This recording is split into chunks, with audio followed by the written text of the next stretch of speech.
Hello and welcome back to the channel. My name is Cole, and today we are looking at the very first Beethoven Piano Sonata which was published, if we're speaking chronologically by date of composition.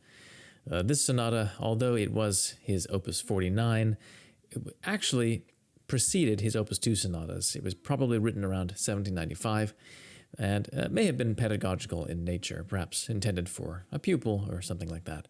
However, Beethoven never attempted to publish it. He wanted to reserve his very first opus number devoted to piano sonatas, which was Opus 2, to a much more substantial collection of pieces. Even these two easy sonatas, Opus 49, were not the first ones he had written. There are also three sonatas that don't have an opus number, Werke ohne Opuszahl 47. And these three sonatas were written even earlier, in 1783, when Beethoven was around 13. They're sometimes called the electoral sonatas, since they were dedicated to the Prince Elector Maximilian Friedrich. And they are also very charming works. They show Beethoven's talent at a young age. Still, like these two sonatas, Opus 49, Beethoven never considered them important enough to revive or assign an opus number. By the time these two easy sonatas were finally published in 1805, Beethoven's style had progressed significantly beyond its roots in the sonatas of Haydn, Clementi, and Mozart. His very next sonata after Opus 49 was the Opus 53 Waldstein Sonata, one of the most ambitious and advanced works to that time in the genre by any composer, and a work which has very little connection with this very small sonata. So I've said several times Beethoven never considered these to be worthy of publication, so why was it published? Why do we count it in the cycle of 32 Beethoven sonatas? Well, it was Beethoven's brother Caspar, who at that time was acting as a kind of go-between with publishing houses in Beethoven's stead, who was responsible for presenting it to a publishing house for publication. And this act actually earned him Beethoven's ire in no uncertain terms, and they were oftentimes at each other's throats anyway, constantly arguing and so forth. It's a wonder that Beethoven even had Caspar be his go-between for so long. So having these two sonatas be Opus 49 kind of spoils the perfect chronological ordering of opus numbers, which is mostly present in Beethoven's works, and which he was very careful to preserve as much as possible. Still, these two sonatas are very lovely and charming and are well worth being heard, particularly the first one. The second one is also a very nice piece. It's even easier, actually, from a technical perspective than the first.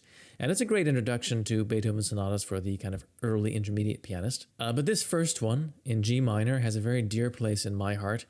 It has a very affecting and poetic first movement, which is really special. With this first movement, you can hear the kind of pre-echoes of Mendelssohn, Schumann, and others of the Romantic era that were just coming up in a couple decades. It certainly sounds much akin to Mendelssohn's Songs Without Words, for example. Even though this is a relatively simple and unambitious piece from a structural standpoint, it only has two movements and they're quite modest in dimension, it's still very expertly constructed.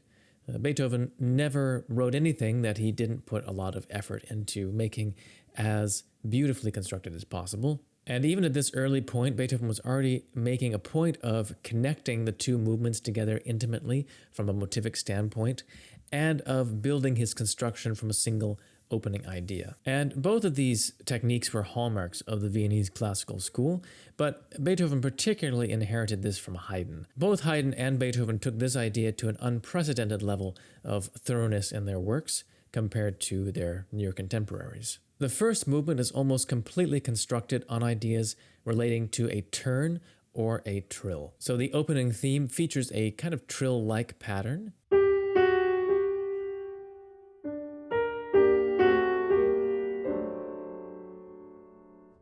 And later on in the exposition, we get many obvious turns marked by signs.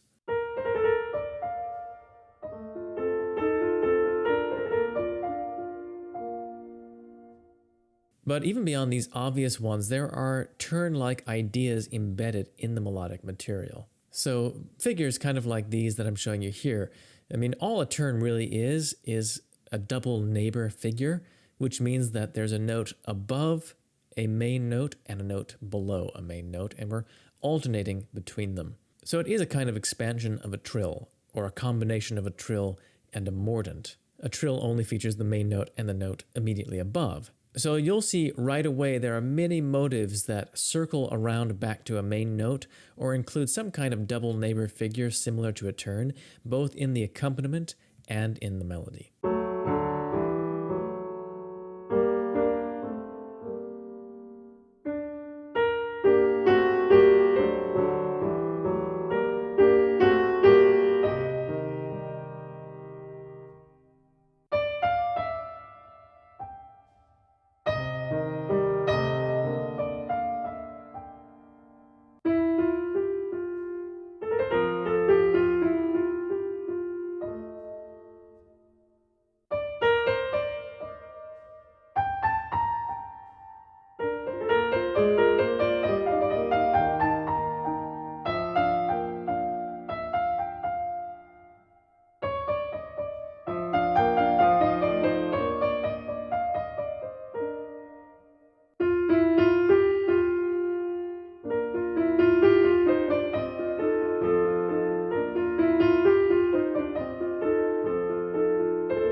Beethoven continues to develop this idea in the very beautiful development section.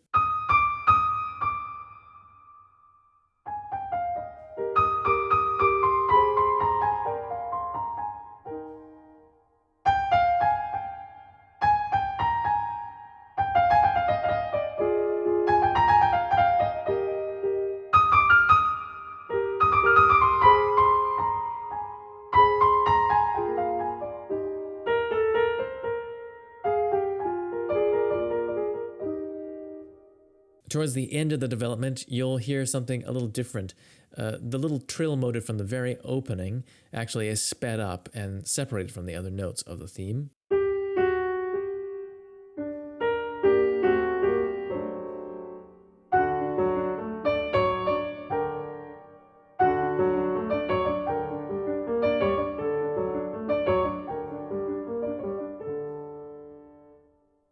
It's a very interesting connection that you might not really be aware of, even though it looks obvious once you notice it.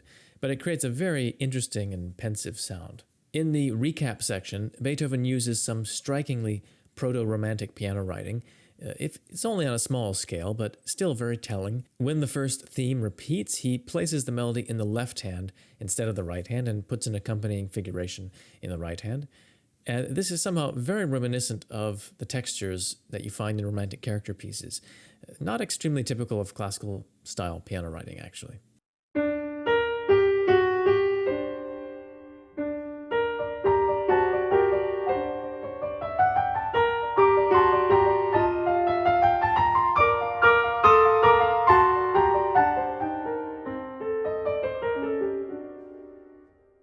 In another example of superb craftsmanship, at the end of the first movement, he slows this same figuration down to create a really haunting and striking ending.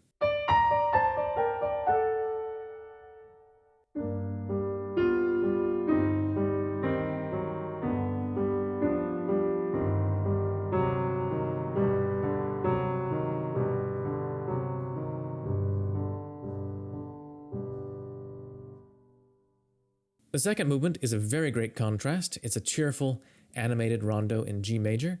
It's kind of unusual from a formal standpoint. The pattern of the sections ends up looking like A, B, C, A, C, A. The section that I've labeled C is actually a full rounded binary piece, very charming and lyrical, and actually very contrasting with the opening A section. There are a number of ways that Beethoven ties this movement in with the first movement, despite the obvious contrast of mood. First off, the left hand is again an accompaniment in double thirds.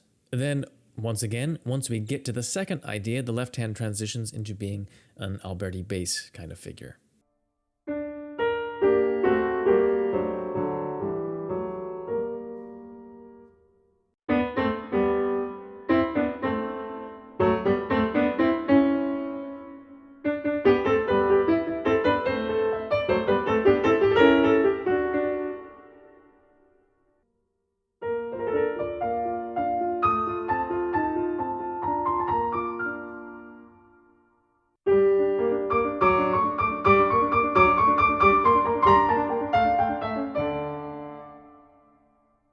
So it's a very subtle and elegant way to suggest a kind of rhyme between the two movements, even as the mood and tempo and key create contrast. The idea of a trill or turn is still present in all of the episodes, so that idea that we had in the first movement, so it reappears in various places in this movement as well.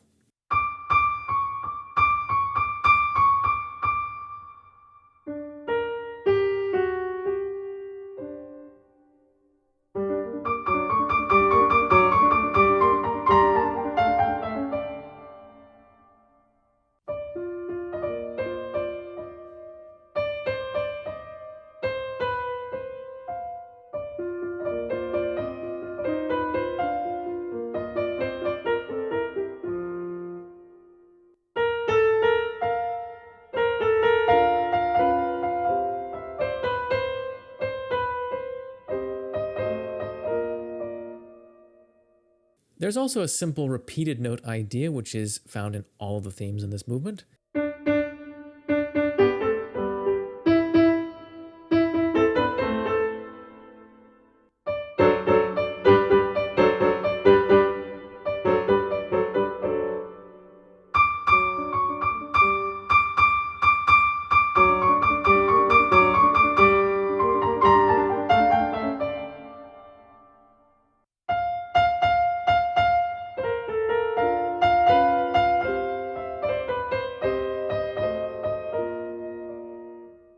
Repeated notes were also a feature of the first movement in the second theme only, but it might be tenuous to draw too much of a connection between these since they have a bit of a different profile.